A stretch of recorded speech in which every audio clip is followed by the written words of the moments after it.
Tell me what the preparation has been like for Super Tuesday. Well, it's been a lot of preparation, getting prepared since the courts forced on these new congressional districts we have. So it's been a lot of ongoing communication between the probate judges, all the circuit clerks, all the sheriffs, the boards of registrars. So we're getting ready. It's all about preparation, and we're getting ready to execute tomorrow on Election Day. Awesome.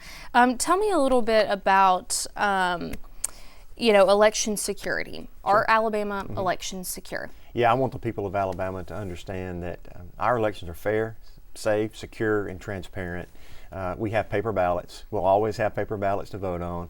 And the tabulators that we use, that the voters will use tomorrow, are not connected to the internet. They cannot be connected to the internet. The only plug we have on that tabulator is the one that goes into the wall for electricity. And so we have safe, secure, transparent elections in Alabama. And I want to thank it's a team effort with all those local elected officials that run our elections at the county level. Like I said before, probate judges, circuit clerks, sheriffs, boards of registrars, and the poll workers are essential on Election Day. They do such a fabulous job, and I just want to thank them publicly.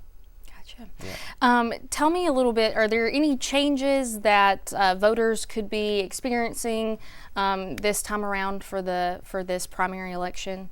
No big changes. Just want to encourage everybody to make sure they got their photo ID ready. That law has been in effect since 2014, and so have that ready. And if anybody is interested, they don't know exactly where to go vote their precinct, you can go to alabamavotes.gov. It's our website. It's a great tool. You can type in your full name and your birth date, and it'll pull up all your information on where you go to vote, your precinct, what school board district you're in, what congressional district you're in. So it has a lot of things on there that you can find out about Election Day coming up on March 5th. And we talked about election security a little bit. There is some legislation going through the session right now dealing with election security. Tell me a little bit about your thoughts on that legislation. Sure. SB 1, I think, is what you're referring to. We advocated for it last year. We're advocating for it again this year. It strengthens the absentee process. I want everybody to understand we need to protect absentee voting because a lot of people depend on it. Whether or not you're out of county, whether or not you can't make it to the polls or the precincts on Election Day, whether or not you're sick or infirmed, whatever the case may be, we've got to protect it. We just want to make sure that none of these ballot traffickers, ballot harvesters can interfere or manipulate the absentee process. It begins with the application process of the absentee voting. And we want to make sure SB 1 is a strong bill that has some strong deterrents in it. Any voter can choose who they want to help them with assistance in filling out that application. We're not changing that at all. What we do want to make sure is that that voter has to turn in that application on their own. They can't have assistance with that. So they've got to either go in person to turn it in or by mail to turn that in. Second of all, there's been some third-party groups that have been mass mailing these absentee applications that are pre-filled with personal information, which causes confusion, which causes angry telephone calls to our office wanting to know what that is. They're saying, we didn't order this, we want to go vote on Election Day. So that's an important provision of SB 1. And then really the guts of the bill, the big portion of the bill, is to make sure that nobody can get paid or compensated in any way to help distribute, order, pre-fill, complete, return any of those applications. It's already illegal to return someone's ballot. We are really focused on the application portion where it really starts, and we feel this bill does a lot to further secure absentee voting, and it also protects those that are disabled. It mimics and really kind of we put in the bill mirroring the federal language. So if you're disabled, per what the federal law says in Section 208 of the Voting Rights Act, you can choose anybody that you want from start till finish. So application to the ballot. So we really protect those that are disabled, and we also protect those that are overseas military voters as well. And for people like me, I've never voted absentee before. Okay. What is the difference between an absentee ballot application and the absentee ballot itself?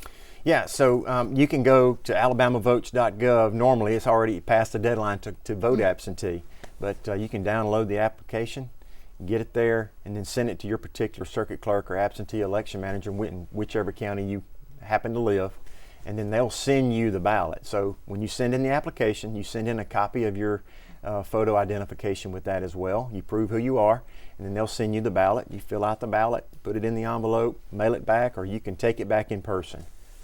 And I know that a part of kind of explaining why we need this has been past absentee ballot percentages.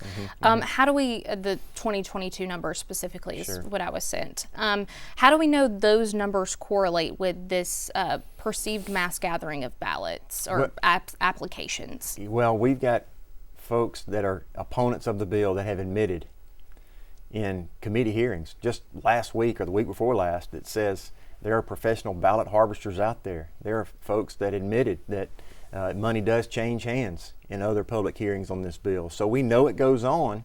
The law we are trying to amend and strengthen is very vague, and people always ask, well, where are the prosecutions? Where's the problems? Well, the law is pretty weak and it's pretty vague, and so there hasn't been prosecution. So that's what we want to make sure. We put in felony provisions and penalties, and so we can hopefully give some tools to these DAs and the AG's office to make sure our elections are further secure. And you mentioned the public hearings. There is obviously opposition, which there's opposition to almost any legislation. Those opponents believe that this restricts voting more so than secures it. What's your response to that? No, not in the least. I don't think so at all. Listen, our voter registration participation is at 96% of voting age population. So we have one of the highest percentages of voter registration in the country. And so, when folks start throwing around those words like voter suppression and trying to keep people out of the polls, that's just not true at all. They offer no substance to those arguments.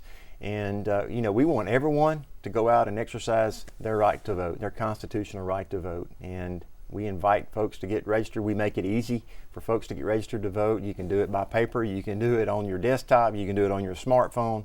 There are plenty of ways to do that, and our numbers bear that out. And so we just want to invite people to get out and go vote. And you mentioned at the beginning of the interview the newly formed 2nd Congressional District. Yeah. What has it been like working out and letting people know that they may not be in the same district as they were last year? Yeah, there's been a lot of different thousands of voters that are in a different district now, and because of that court-ordered new congressional lines. Again, one of the easiest things that someone can do if they're unsure is to go to our website at alabamavotes.gov, put in that name, put in that birth date. It'll bring up where you need to go. And I would encourage all of our viewers out there and voters to do their research on the candidates and have a plan on Election Day. Don't forget that photo ID.